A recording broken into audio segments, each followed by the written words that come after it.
Olá, olá pessoal, sejam muito bem-vindos e muito bem-vindas ao lançamento da plataforma do Fórum de Transporte Sustentável.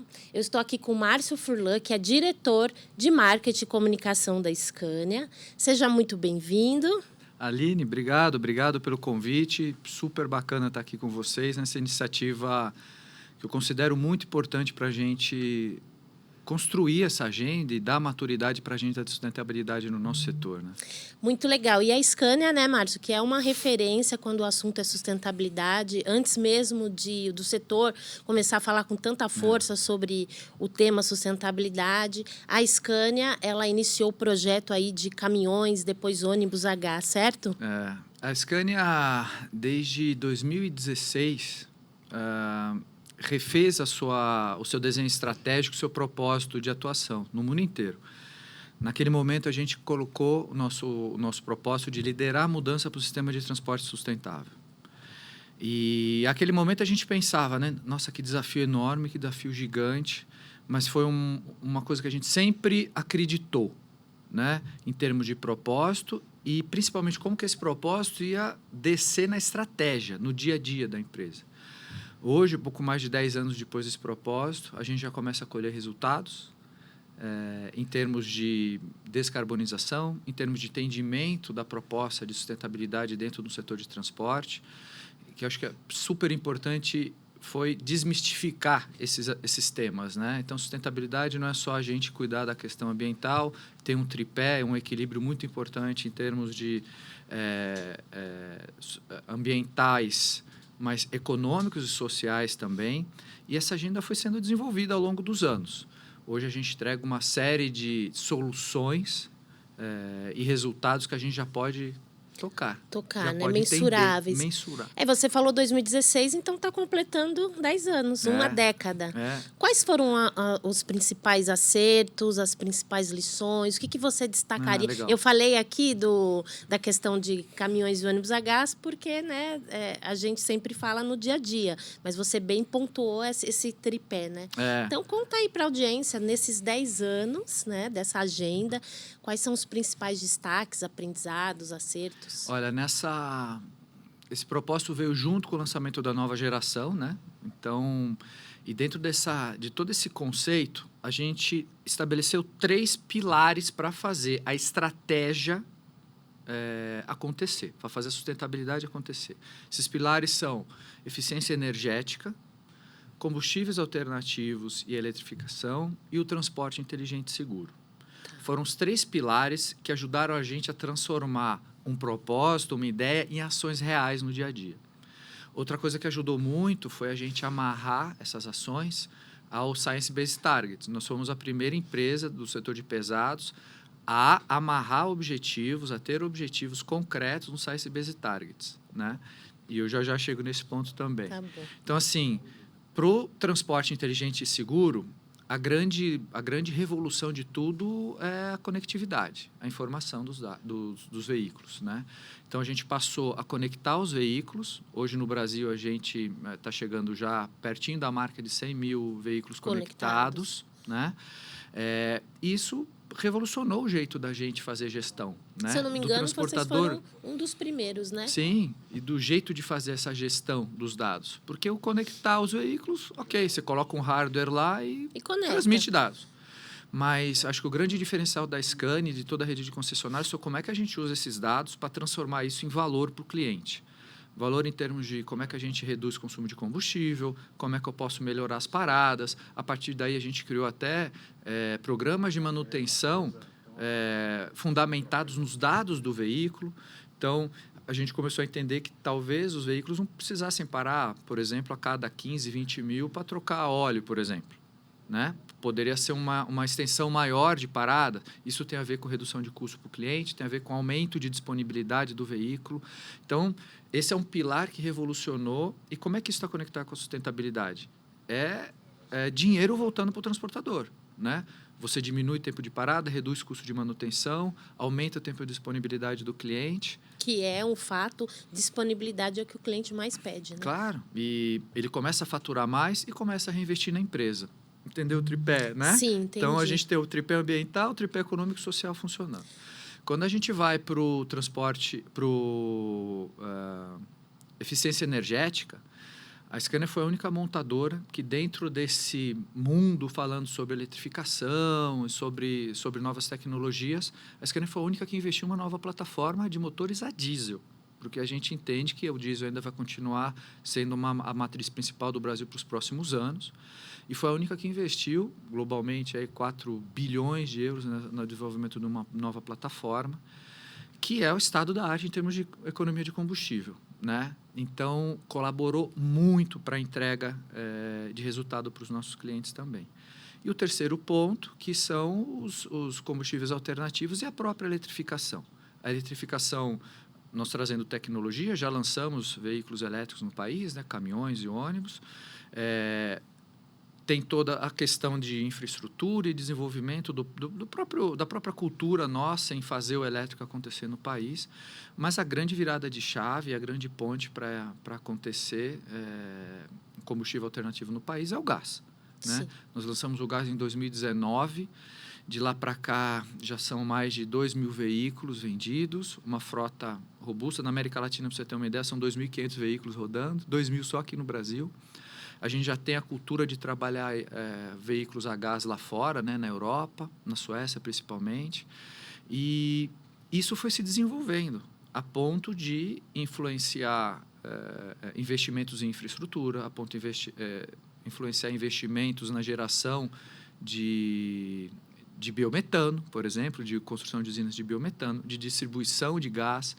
Então, esses 3 pilares fizeram com que a gente entregasse veículos a gás, veículos a biodiesel, por exemplo, que é um combustível alternativo que está aí, a disponibilidade do elétrico para o cliente que tiver a característica de ter o elétrico, o super, como estado da arte em eficiência energética para quem tem o diesel, e toda a conectividade para fazer a gestão disso tudo acontecer.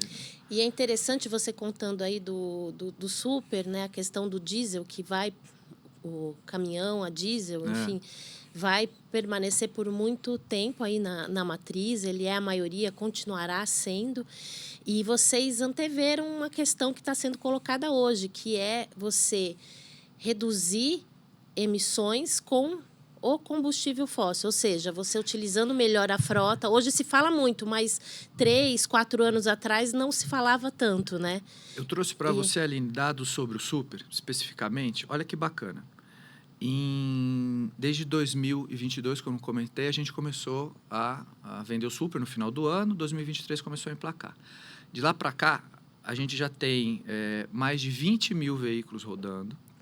Desses 20.000 veículos, eles rodaram mais de 2,5 bilhões de quilômetros no país. Então, acho que dá para ter informação suficiente para a gente saber onde vai. E a redução de combustível do super, comparado com a geração anterior, chegou na casa de 91 milhões de litros de combustível. 91 milhões de litros de combustível. Coisa. Se a gente for colocar o diesel, aí a gente fez uma continha a 6,50 o litro do diesel, a gente está falando em quase 600 milhões de reais que foram devolvidos para o setor de transporte, para o transportador. Para ele poder investir, né? Isso só em termos de consumo e a parte financeira. Em termos de emissões, a gente deixou de emitir mais de 240 mil toneladas de CO2. Isso é muita coisa. E isso prova que a descarbonização passa, sim, por termos eficiência com o diesel também. E principalmente, né, pelo tamanho da frota com diesel, né? E passa por essa inteligência de dados. É uma conexão. Esses dados vêm da própria inteligência. Então, a gente está muito seguro em mostrar isso porque são os veículos que estão conectados. Então, assim, uma redução enorme em termos de consumo, em termos de grana mesmo para o nosso cliente, falando português claro. Isso só com diesel. No gás, se a gente for usar o biometano, chega na casa de 99% de redução de CO2, né? O biodiesel tem as suas reduções também. Então, para cada característica de cliente, para cada tipo de operação, a gente tem uma solução no portfólio que vai poder ajudar a reduzir as emissões, né? E falando em caminhão a gás, vocês também se tornaram uma referência, porque tudo que você está explicando aí mostra os diversos caminhos que a Scania desbrava para fechar essa conta aí da sustentabilidade, né? Não é só oferecer o produto, é oferecer inteligência, soluções. E no caso do caminhão a gás, chama muito atenção o que a Scania desbravou dos corredores que vocês chamam de corredores azuis, né? De desenvolver junto com parceiros a infraestrutura, né, Márcio? Porque não é só você oferecer a tecnologia a gás, é você ajudar o país nesse desenvolvimento. Então, conta um pouco para a audiência como é que foi essa... É um case muito interessante da Scania. Como é que foi esse desenvolvimento? Até onde pode chegar? Bem, desde o início a gente levou muito a sério, como tudo que a gente faz dentro da Scania, mas assim, a gente dormia e acordava pensando como é que vai fazer acontecer o gás no Brasil. E era muito curioso, porque quando a gente começava a falar aqui sobre transporte sustentável, sobre combustível alternativo, sobre gás, a turma olhava para a gente e falava, mas vocês estão malucos. Brasil, faz 100 anos que a gente tem uma matriz energética baseada no diesel. Como é que a gente vai construir isso? E desde o início, Aline, foi uma coisa... Isso é uma estratégia global da Scania. E a gente tem na mente um desenho que é um diamante, que representa a parceria que a Scania deveria construir para fazer tudo isso acontecer. Então, a gente está numa ponta do diamante com a tecnologia, com as soluções, os veículos e serviços. Numa outra ponta desse diamante, a gente tem a turma de infraestrutura. Numa outra ponta, a galera de energia, e que produz os combustíveis, distribui, opinião pública, governo. Então, assim, a gente sempre entendeu que a parceria é o que ia fazer isso acontecer. E a gente foi construindo junto. A gente começou batendo na porta de distribuidores de gás, de empresas que produziam, que distribuíam, e fomos contando as histórias. E a gente foi entendendo que também tinham interesses em comuns. E mais do que isso, valores muito parecidos em termos de querer levar um transporte mais sustentável, né, para o mercado. Então, a gente foi construindo isso junto, né? A demanda é uma demanda derivada, né? Então, quando eu vendo caminhão a gás, os meus colegas de gás também vendem mais, distribuem mais, e vice-versa, né? Então, a gente foi construindo isso junto, e foi entendendo quais eram as áreas que tinham mais afinidade para a gente começar vendendo mais rápido no começo. E aí o eixo Rio-São Paulo, naturalmente, surgiu como um eixo importante. E isso foi abrindo, porque conforme as conversas foram acontecendo, os clientes foram tendo interesse, a gente foi identificando pontos cegos na logística nossa, né? Então, assim, que eu digo de infra do Brasil, na distribuição do gás. Então, era fácil a gente ir de São Paulo ao Rio com gás. Tem posto de abastecimento no caminho. Nem tanto para Curitiba, nem tanto para BH. Imagina para o interior do país, em Mato Grosso, por exemplo, que tem uma área super importante para a gente de escoamento de safra, né? E a gente foi montando essas parcerias, muitas delas provocadas por nós, outras provocadas pelos próprios parceiros que foram vendo o mercado crescer, foram vendo a frota crescer e viram uma oportunidade também de negócio nisso. E isso foi muito legal, porque assim, a gente foi gerando esses canais, foi gerando conversa. Hoje a gente tem uma grande comunidade que está trabalhando para isso acontecer. E foi dando para a gente, para a Scania, direcionamentos, inputs, para a gente melhorar o próprio produto também. Então, o produto começou com um nível de autonomia cerca de 400 quilômetros. Aí os clientes começaram a pedir, poxa, mas não chega, não tem distribuição aqui, eu precisava de um caminhão com 600 e poucos quilômetros. A gente criou uma solução para chegar a isso. Poxa, a turma do agronegócio no Mato Grosso começou a pedir também. Eu consigo chegar com a minha tecnologia até tantos quilômetros de autonomia, mas a gente precisa também de uma rede de abastecimento. E a rede de abastecimento também chegou. Então, hoje, a gente consegue fazer essa conexão. O litoral, a costa do Brasil está muito bem conectada, o sul do Brasil também, e a gente começa a expandir para o meio do país, né? Então, hoje, se um cliente nosso quiser sair do Mato Grosso e entregar soja em Paranaguá, por exemplo, ele consegue vir com o caminhão a gás. E vocês criaram uma autoridade no assunto, né? Depois, outras empresas que à medida do tempo vai entrando nesse negócio, acaba usando a Scania como autoridade, como uma referência a se seguir, né? Esse diálogo é muito legal, né? Tem uma coisa curiosa nessa evolução também, que no começo, Quem foram os nossos clientes? Os embarcadores, não foram frotistas. Os embarcadores começaram a demandar, porque muitos deles são empresas multinacionais que têm seus objetivos de redução da sua logística. No escopo 3, no escopo 3. E aí viram na nossa alternativa uma baita de uma solução. Os embarcadores entraram, começaram a influenciar os transportadores, e os próprios transportadores começaram a atender a essa demanda e depois viram que é uma oportunidade de negócio também, né? Então, a gente começou a... Influenciando a cadeia, né? Um da efeito ponta. Na ponta. Né? A geração de demanda é na ponta. Então, começou com os embarcadores, hoje temos os transportadores e hoje, no meu trajeto para ir para a Scania, eu vou pelo Rodanel e eu vejo muito Scania a gás. E fico muito feliz de ver o trabalho de 5.000 pessoas da operação industrial, outras 5.000 pessoas na operação comercial da Scania, que trabalharam nesses últimos anos. E eu vejo grandes clientes e grandes marcas de embarcadores dividindo a rodovia comigo ali. E é muito legal, porque à medida que avança a frota, também você tem vai caindo um pouco o preço inicial, porque no começo era um preço bastante superior ao diesel, hoje a Scania já conseguiu equalizar melhor isso, né? Em termos processo. Você vai ganhando escala, né? Isso. Você vai ganhando escala para produção, vai ganhando escala para a produção do veículo, do próprio gás na distribuição, né? O TCO, né, o custo total de operação. Que é super importante, né? Você vai fazendo as contas, né? Antes a gente falava de similaridade, por exemplo, de torque ou de consumo. Hoje não, hoje a gente está falando de similaridade e até pontos muito mais positivos para o gás em TCO mesmo. Isso é dependendo muito bom. Da região do país onde você esteja, das condições de preço que você adquire o gás, por exemplo, somados ao nível de consumo super baixo do próprio veículo, fecha muito a conta. E por isso que o sucesso do gás acho que veio se consolidando ao longo dos anos. Né? Então, Márcio, a gente estava falando de referência, né?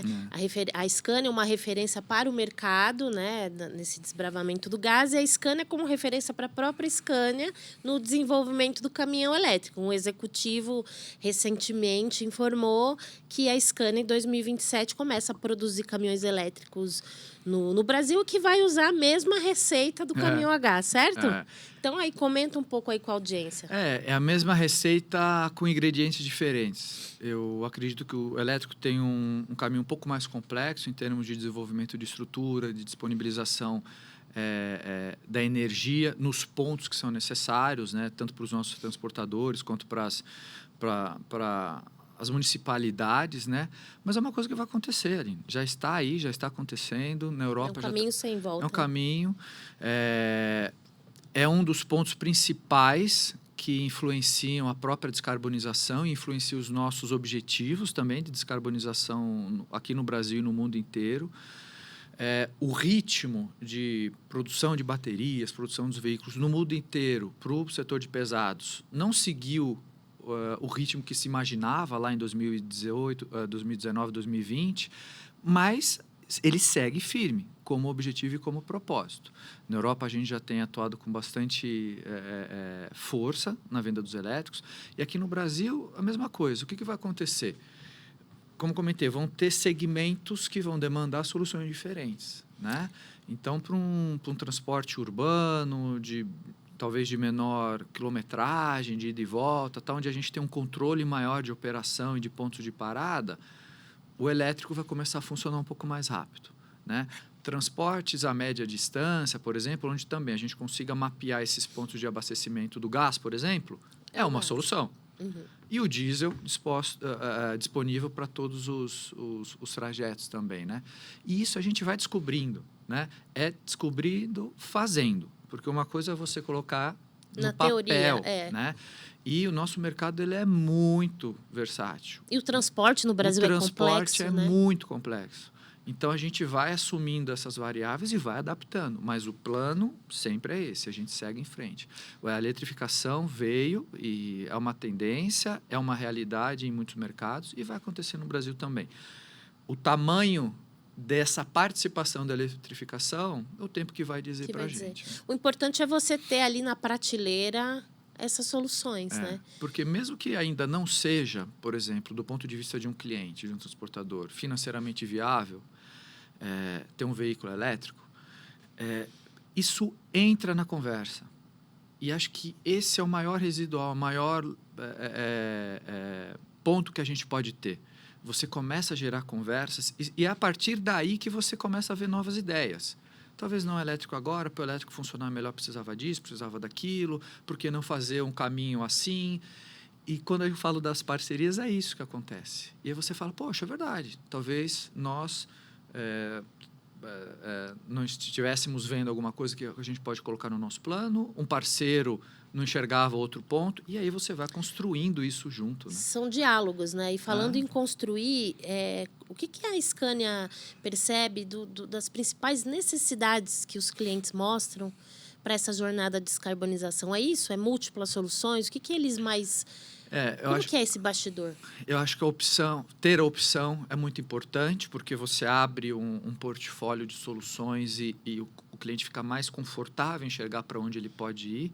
E é isso, né? Você tem que dar segurança para o cliente e falar, bem, esse caminho talvez não seja agora, talvez seja no futuro, eu vou por esse caminho aqui, esse caminho vai me entregar tal resultado e eu vou transformar isso em valor para mim, transportador, e valor para o meu cliente. Eu acho que a grande virada vai acontecer quando o mercado tiver uma maturidade suficiente para entender que a gente também precisa reconhecer isso no frete. Né? E ainda é um desafio grande.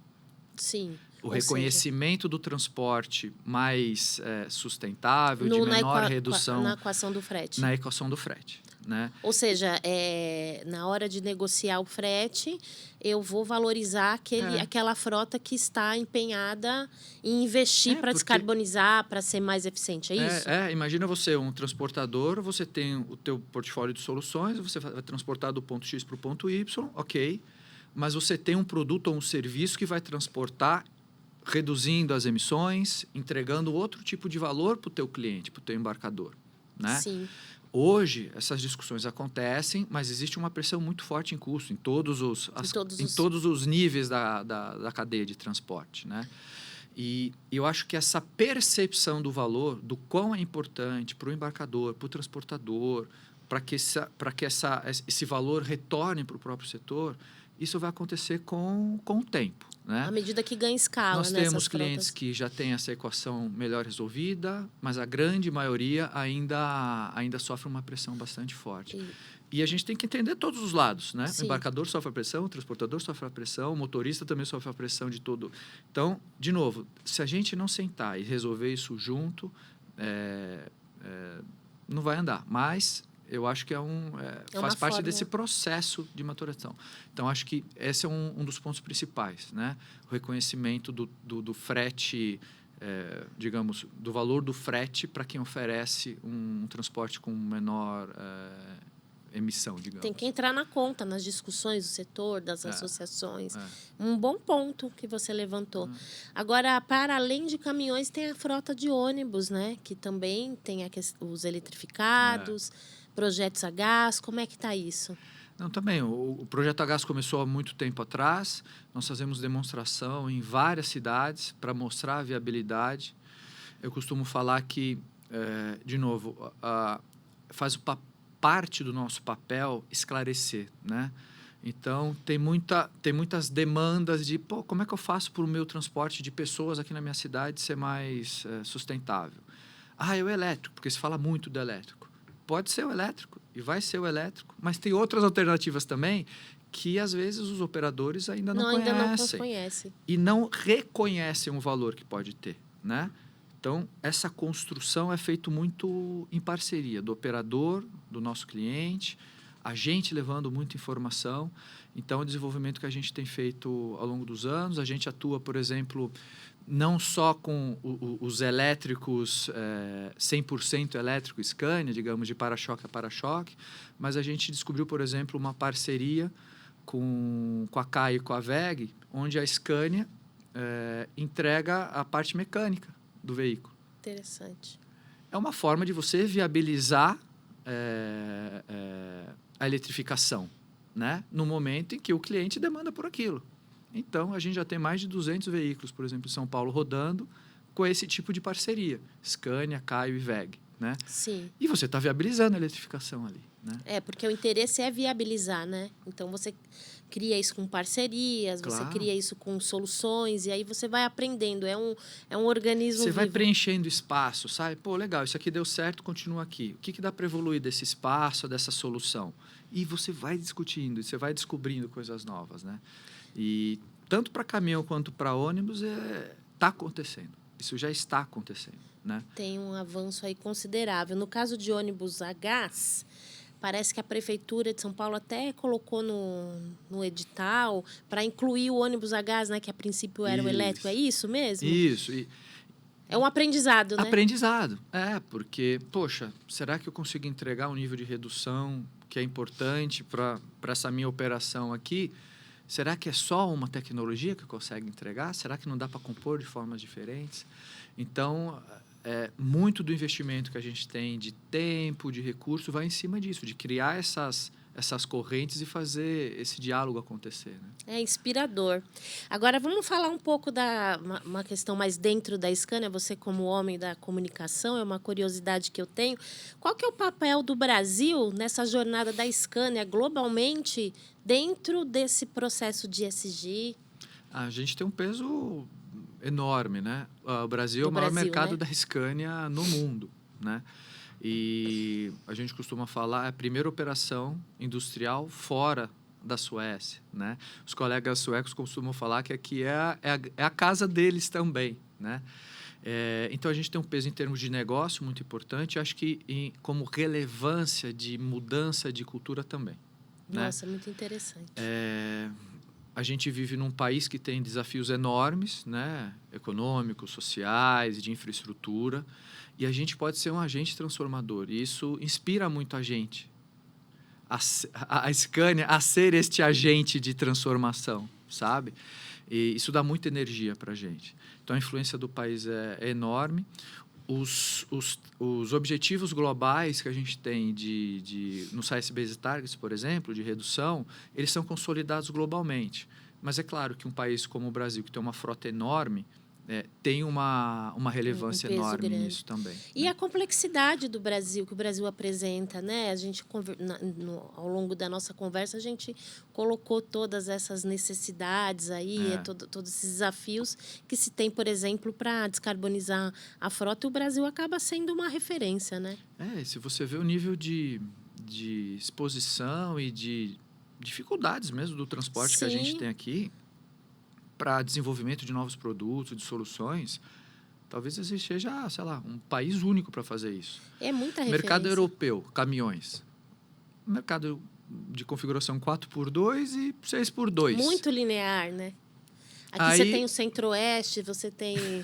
Né? Tem lugares que nem estrada tem. Você imagina que numa região você tem 4x2, você tem 6x2, você tem 6x4... Dependendo da região, você vai ter até configurações 8x2. Então, assim, a gente é um grande grande laboratório para isso tudo, né? Para desenvolvimento da tecnologia, para desenvolvimento de soluções.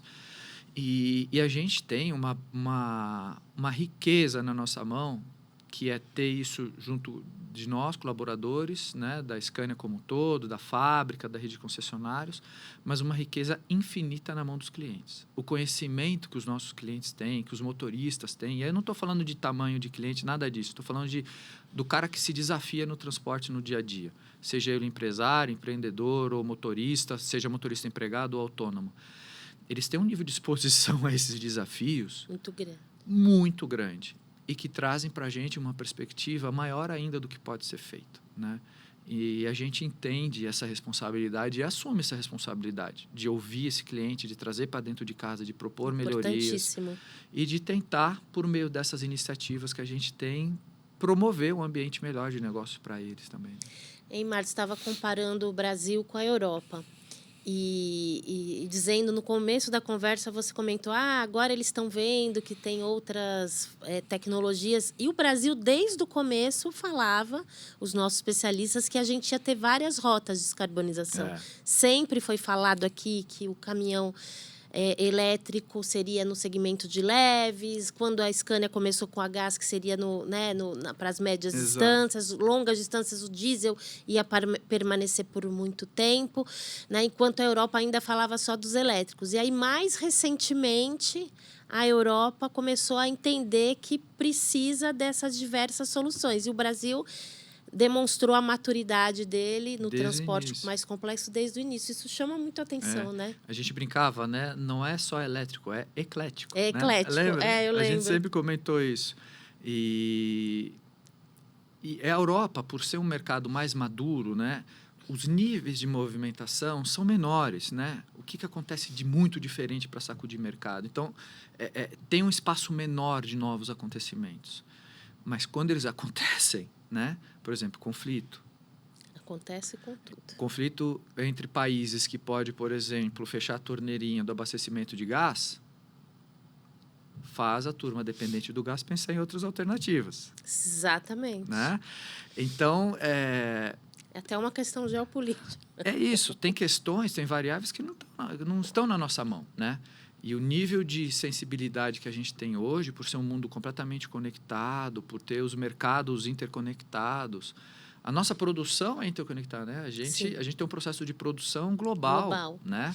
Uhum. Então, a tecnologia que antes era lançada na Europa, que demorava alguns anos para chegar no país, hoje não existe isso. É em tempo real, né, Márcio? É só uma questão de maturidade de mercado, é em tempo real. É a gente que decide se está na hora ou não de lançar. Isso é uma maturidade. Então, essas outras variáveis que são incontroláveis, digamos, e que fazem parte do nosso negócio, trazem para a gente desafios enormes. Mas quando a gente fala do portfólio de combustíveis alternativos, até pela característica do país, né?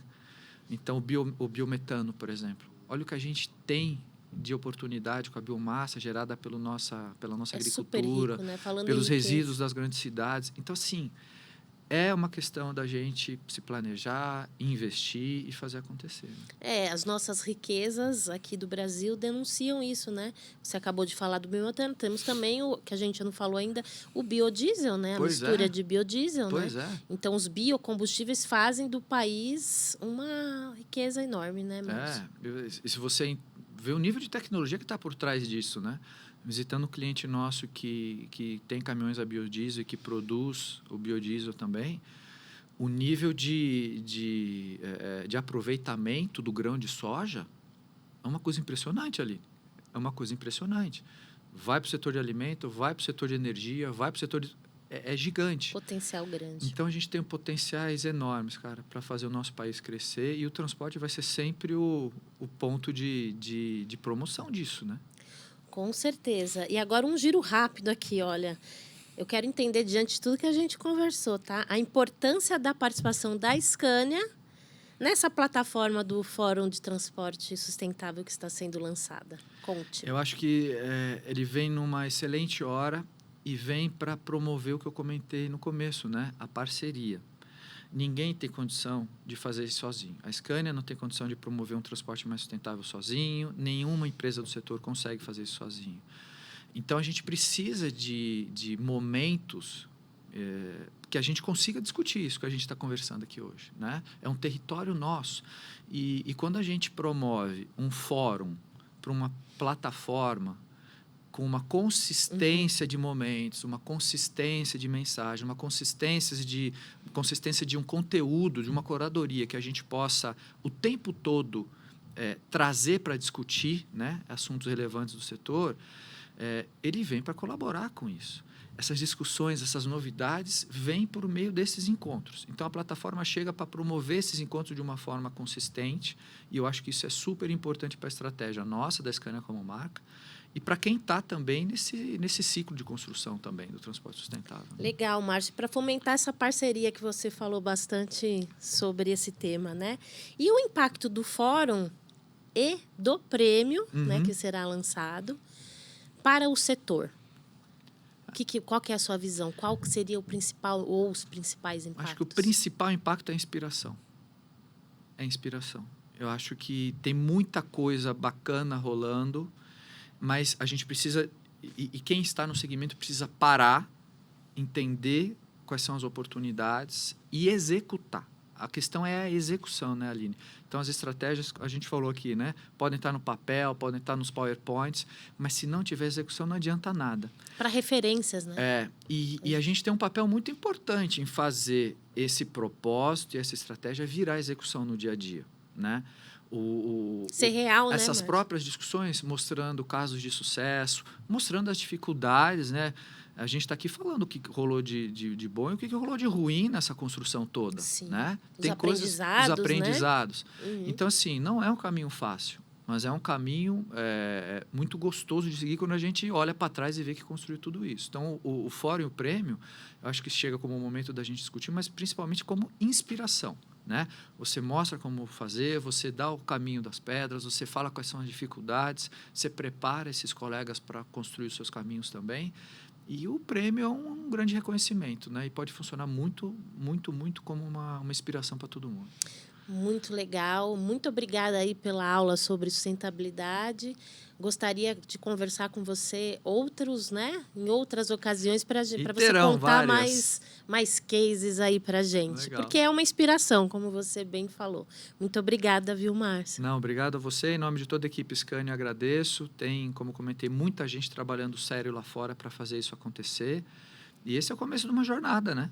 É o começo de uma jornada. A gente falar em 10 anos de cumprimento desse propósito, para a Scania, que vai cumprir 70 anos o ano que vem, é só um comecinho, é só uma pequena parte dessa história que ainda está para acontecer. Muito bom. E falar em jornada, pessoal, gostaram aí da jornada da Scania na sustentabilidade e descarbonização? Então, compartilhe aí com o pessoal e siga o Fórum de Transporte Sustentável nas redes sociais. Até a próxima.